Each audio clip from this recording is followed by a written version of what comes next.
Hello everyone, this is chapter 25 of The Year of the Dog. This chapter is called Halloween at School. I couldn't believe that summer was over, but it was. The leaves turned as yellow as a Chinese pear, and the air felt like it came from an open refrigerator.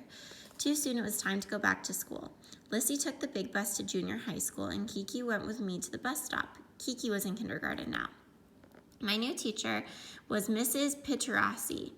She was tall and had curly short hair the color of cinnamon. Melody was in my class, and so was Sam Mercer. That made us happy. But Becky was in Miss Wine's class across the hall. Mrs. Pitterassi had been Lissy's teacher too. She remembered that. On the first day she said, "Oh, I taught your sister Beatrice." I hope she didn't think I'd be good at math like Lissy was. Remember, my friends, these characters have an English name, an American name and a Chinese name. So Lissy's American name is Beatrice, which is why her teacher remembers her name as Beatrice, not Lissy. Mrs. Petrassi was a fun teacher. If your birthday was on a school day, Mrs. Petrassi gave you a big lollipop. I was sad because my birthday was on a Sunday this year, so I wouldn't get a lollipop. But for Halloween, she let me draw a big picture of a laughing jack-o'-lantern, and she taped it on the window. Mrs. Petrassi also said that we could have a costume contest for Halloween. That was exciting. She said we should all wear our costumes, and she would get some of the other teachers to judge who had the best costume. What should my costume be? I asked everyone. I spent a lot of time drawing myself in different costumes. I drew myself as a silver fairy, a princess dressed in velvet, an amethyst butterfly, and a green-faced witch, but I wasn't sure if I wanted to be any of them.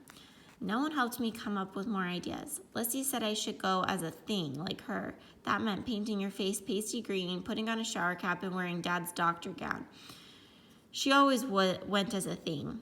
No one knows what you are when you look like that, I complained to her. That's why you should do it, Lissy said. You'll be the only thing in your class. I wasn't convinced. Being a thing was not my idea of a good costume. Most people were buying their costumes from the store. We went too, but I didn't see anything I liked.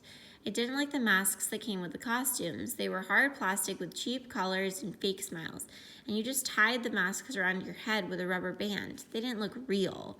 I realized that if I wanted a good costume, I'd have to make it myself. But how? And what would it be? I could cut 2 eye holes in a sheet and go as a ghost, but that seemed boring. Besides, not only would Mom not like it if I cut holes in a sheet, but we didn't have any plain white sheets. We had ivory ones with printed coral red flowers, and coffee-colored sheets with stripes, and canary yellow ones with floating balloons, but no plain white ones. What kind of ghost would have flowers printed on her? I kept walking around and around. Finally, when Kiki said she was going to be the Wicked Witch of the West, I got an idea. I'd be a black cat. I could wear Lissy's old black dance leotard, and I could make cat ears and tape them onto a headband. I could even draw whiskers on my face with Mom's makeup pencil. When I got home, I told Mom my idea. She agreed that it was a good one. We opened up Lissy's old clothes drawer and found a black leotard. I tried it on and it fit, but we have to buy you new stockings, Mom said, holding up Lissy's old ones. These have holes and runs in them.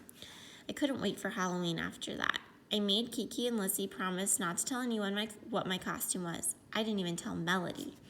"What are you going to be?" I asked Melody. "It's a surprise," she grinned and said. "What are you going to be?" I shook my head too and kept my lips tightly closed. It was so hard to keep it a secret. I could feel it wanting to burst out of me like a popping balloon. On Halloween, Mrs. Petrassi let us change into our costumes. The girls went into the girls' bathroom and the boys went into the boys' room. I drew on my whiskers, colored my nose with the black makeup pencil, and wiggled into my new stockings and leotard. But when I looked down at my leg, they were the wrong color. Bad luck. Mom had bought me navy blue stockings instead of black ones by mistake. I didn't know what to do. Should I take the stockings off? Then I'd be a black cat with pale legs, and I'd be cold. But now I was a black and blue cat. Whoever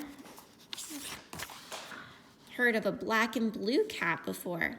But without the stockings, it probably wouldn't even look like a costume. I'd look like a ballet student with cat ears. I decided to leave the stockings on. If anyone asked, I just said I meant to be a black and blue cat. It was fun seeing everyone's costumes. There were lots of monsters and ghosts. I was glad I hadn't gone as a ghost. Sam Mercer was Santa Claus, and he had made his beard from notebook paper he cut into shreds. Another boy was a robot made from a box covered with tinfoil.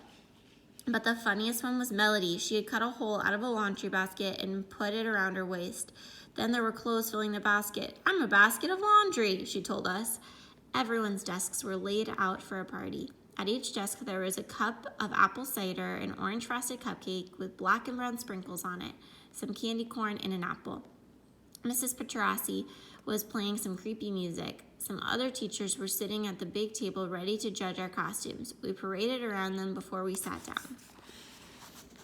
When they announced the winners, Melody won first prize. Mrs. Petrossi gave her a blue ribbon and a huge lollipop with rainbow colors twisted into it. Sam Mercer got an honorable mention and a bar of chocolate with a yellow ribbon on it. I didn't win anything. The judges must have noticed my blue legs. Maybe if my legs had been black, I might have won something. On the bus ride home, Melody let me lick her lollipop. "You're so lucky," I told her. "You won the blue ribbon, a lollipop, and you got to stand next to Sam Mercer." "You're lucky too," Melody said. "It's our lucky year, remember?" "You're the only one who won the ribbon," I said, "so you're the only lucky one." I looked out the window. I felt like one of the early falling leaves, brown and dried up and turning to dust in the blustering wind. "I'm not lucky," I told Melody. "I'm not lucky at all."